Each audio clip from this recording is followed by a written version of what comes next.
purpose of this film is not to give you professional Rockefeller propagandized medical advice regurgitated from controlled big pharma textbooks. Consult your nearest Rockefeller licensed doctor for any such drivel. So many of you have reached out to me asking me to do a piece on this HR 6666. You can't even say that without shaking your head. Were all the other numbers taken, really, in Congress? There's no other number you could have used? There's other leaders, like the leader of Belarus. I put a article to him. He encouraged citizens to drink vodka and visit the sauna. I don't suggest over drinking, but the dude is just like pulling up in a hockey rink. He plays hockey and he's like, listen, go to the sauna. We're not shutting down. And as of now, they have under 200 deaths. You know, they're doing way better than Sweden. People think they're miscounting, but we're miscounting. How can we say they're miscounting? We, for a fact, know that we're overcounting. Dr. Birx is now admitting it in mainstream news. The health official from Illinois admitted it. Anybody with the virus is being counted as the virus. And Trump thinks he's just going to mass test his way out of this. There's no way to mass test this if you don't understand how they're counting. If this is a virus that's going to stay, it's going to come back in the fall. It's going to come back in the spring. It's going to come back yet next year. It might be like the flu and the common cold. So we could play a counting game all year. If you counted, and this is just a fact, Google how many people get the common cold. Google how many people die every year. Use your math skills to figure out how much percentage of people dying would have the common cold. Common cold is called common cold because it's common. Esoteric biochemistry. The secret. Potassium versus poison. COVID-19 and coronaviruses are not what we are told they are. Even our ancients knew this. The big secret and even bigger joke is, if you are afraid of COVID-19, you are simply afraid of yourself. Our medical books tell us that respiratory syncytial viruses, such as adenoviruses and coronaviruses, are outbreaks of the common cold due to respiratory syncytial virus peak during the winter and spring months. While in the one breath, these medical books tell us that coronaviruses are just the common cold, in the other breath, we are told we still don't really know the cause of the common cold. You get what I'm saying? COVID-19 is common. If it reaches 20 million people and most people are asymptomatic, but if you die with it, you die from it, this game is never going to end. The more they test, the more they find. The more they find, the more they die. The more they die, the more it's never going to end. This might not end unless it's a virus that disappears in thin air. You know, that's not very common. It might happen, it might not, but Trump needs to figure this stuff out. The leader of Belarus figured it out. There's an Italian politician who figured it out. Ed ormai da decenni si prodiga nello sviluppo di piani di depopolamento e controllo dittatoriale sulla politica globale. Italian politician Sara Cunhal is slamming totalitarianism and laying blame on billionaire Bill Gates. On May 14th, Cunhal argued in the Italian parliament that political leaders are using the Wuhan virus as an excuse to override personal freedom and enact authoritarian policies. Il vero obiettivo di tutto questo è il controllo totale, il dominio assoluto sugli esseri umani ridotti a cavia e schiavi, violandone sovranità e libero arbitrio. She denounced the government's deference to the World Health Organization, which is funded in part by the Bill and Melinda Gates Foundation. È il noto filantropo e salvatore del mondo, Bill Gates. Her speech comes after recent allegations that Bill Gates offered Nigerian lawmakers $10 million to pass a mandatory vaccination bill into law. No, the title means, Many Catholics are troubled by the idea of mandatory vaccination, since some vaccines are developed using cell lines from the bodies of aborted babies, which is against Catholic teaching. One major concern for Catholics is that Gates supports population control. For instance, in 2018, he called population growth in Africa a challenge and trumpeted contraceptives as the solution, saying, quote, "The biggest things are the modern tools of contraception," close quote. During the Wuhan virus pandemic, many have criticized severe lockdown measures and government overreach. Ai TSO schiavisti. Now, as lockdowns begin to loosen, People like Kunyal are afraid tight government control might stick around as the new normal. So HR 6666 is essentially a new bill that's been introduced in Congress. And what it would do is create a contact tracing program. They're calling it the Trace Act. Now, the wording in this act is actually very short and it's kind of to the point, but it leaves a lot of room not only for interpretation, but for expansion. And even what it does include in what's written in the text is pretty scary stuff. So let's just take a look at what it says.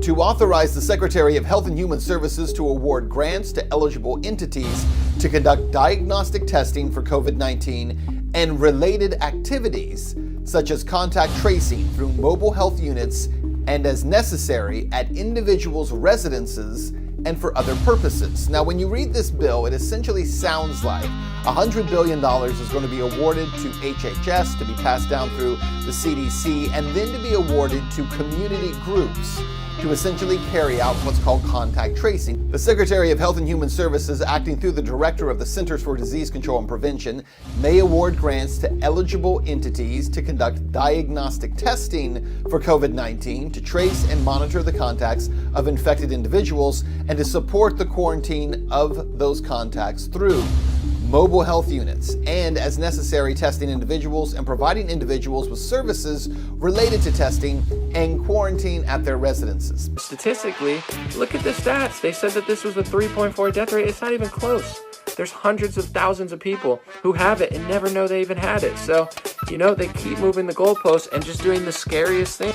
I could go around the country and find the scariest stories to scare the crap out of everybody every single day of their lives. There's 350 million people in this country. There's, kids that get shot, they don't talk about that ever.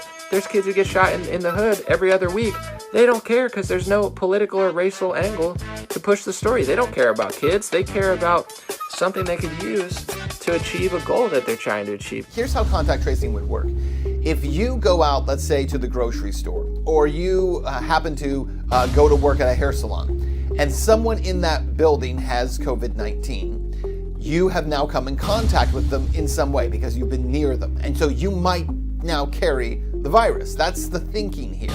So how would you do this? Well, as we've been telling you, Apple and Google are working together on a contact tracing app. Essentially, that app would work between both devices. And right now, again, I emphasize the right now, Apple and Google are saying that this is a completely opt-in system, meaning that when you have that phone in your hand, you would download the app, you would then take the app, you would turn it on, you would turn on your Bluetooth, and then using Bluetooth, it would pick up anyone else who has this app on their phone. And if you now come in contact with someone who later determines to have COVID-19, the app will tell you, hey, you came in contact with this person. Well, in theory, that app is also telling government agencies or nonprofit agencies or medical agencies that you also had contact with this person at some point in the past 2 weeks. So under this theory, your mobile phone, your cellular phone, is being used to essentially track your movements as well as the people around you, and then determine whether or not you are now a danger to the public because you came in contact with this person. From now on, we doesn't mean you.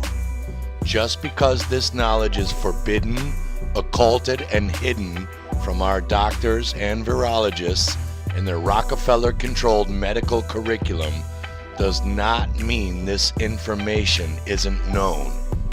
It's time we all lift the veil and learn. Know thyself, heal thyself.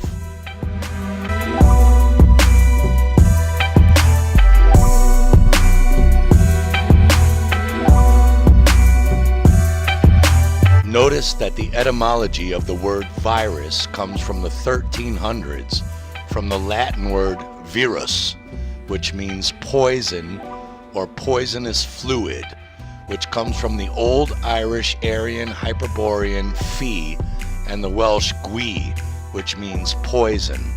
It does not mean tiny, flying, invisible unicorn bug. A look at any esoteric or even regular biochemistry book from before Rockefeller-controlled medicine took hold, such as this one around 1932, shows that viruses don't even exist, and the subject of virulent diseases is short and to the point. not because they didn't know any better, but because they already knew what it really was, and Rockefeller and Carnegie could not profit from the simple cure, potassium. But what does virulent mean? It means full of corrupt or poisonous matter. Why is it that COVID-19 or every other flu or common cold kills the elderly and our babies, but puts the rest of us on a couch for a few days? It's because oil is truly a fuel, a solvent, a lubricator and purifier for man's body as well as machinery.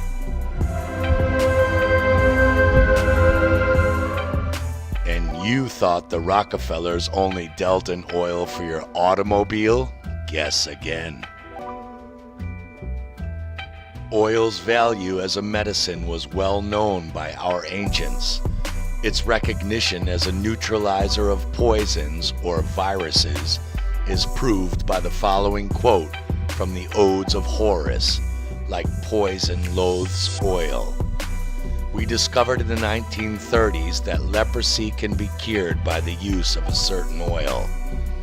Why does the fake COVID-19 look like it targets the elderly?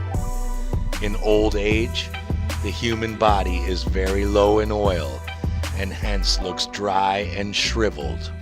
Skin, hair, intestinal tracts, and bones all require their full quota of oil. The fluid in the lymphatic glands or lymph system must have sufficient oil. At the stage that we're at in the United States, contact tracing is completely useless because we have, number one, a massive amount of the population that's already been exposed to the disease. Because we don't do testing and instead we're trying to do tracing, we don't even know how many people have the disease. That's first. Second of all, it also doesn't make sense because we know that people in pretty much every state have had some form of exposure to the virus. And what we have found through the few tests that have been done on this, the few bits of data that we've collected from the study that was done at USC or the doctors in Bakersfield, California, what we know is that a larger portion of the population has antibodies already in their system than we had thought. So once people in the population have antibodies in their system, contact tracing is pointless. Because if I go into a Walmart and I already have antibodies in my system and I'm around somebody who has COVID-19, it's very unlikely that I'm going to contract COVID-19 from them. Under contact tracing, you would need to follow me around, monitor my movements, where I am, who I'm in contact with, what I'm doing. You would monitor all those things, but not if I have antibodies in my system. So once you've hit a certain stage, this whole concept of contact tracing is completely worthless. And yet, it's now at this stage when it's technically worthless that we see Congress wanting to put $100 billion into a program for contact tracing, which means they're not following science again. They're not doing this based on medical history and what's done in the medical community again. And instead, they're focused on doing this in the same way that they're doing everything else. They're creating a gigantic surveillance system in this country that will allow you to be monitored in your own home, traced in your own home, your associations monitored, your movements monitored, and all of it, 100% of it, is unconstitutional. It violates the Bill of Rights. It violates the most basic, fundamental, legal rights for the people in this nation. What's really interesting about this new bill, HR 6666, is this part of it. Listen to this.